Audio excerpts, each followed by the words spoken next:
mean to make things awkward. He knows he shouldn't have cried like that in front of me. That he is a grown man and should have kept his emotions in check.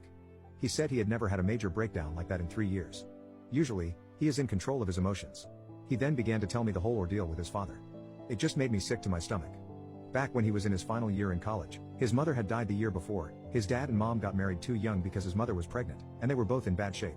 He would often visit his dad along with his girlfriend. When one day he walked in on his girlfriend cheating on him with his dad. Both butt naked and everything. His father gave him lame excuses like he was lonely and whatnot. He cut off all the contact he had with his dad and went on to live with his grandmother. After that, he went into depression, skipped his classes, and flunked out of school.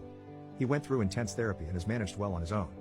He moved out from his grandmother's state and came closer to us.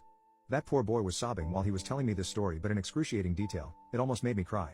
That's not the reason he cried though.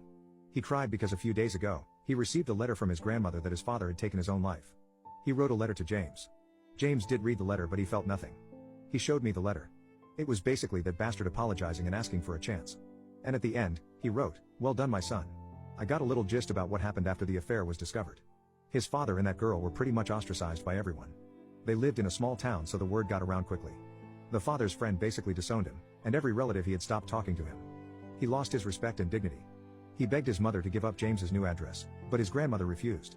Also, in the letter he mentioned he had a liver failure because after he left he had a bad alcohol addiction. He regrets what he has done and knows he can never take it back. He will always have to carry the guilt. He has thought about taking his own life many times, but he knows if he dies he has to answer his deceased wife about why he did what he did. His dad mentioned he had no contact with their ex-girlfriend because she was the reason why he lost his son. He did acknowledge his own fault, but mostly he blamed that girl because she seduced him.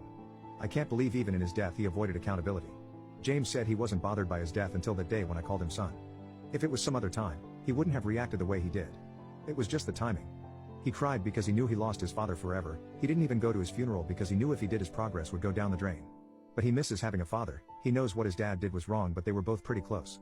His dad was his cheerleader. He still couldn't believe his dad would do this to him. He mentioned that if his dad was alive he probably would have contacted him in the near future in 10 or 20 years. But he lost both of his parents forever. I apologized to him for triggering something like that.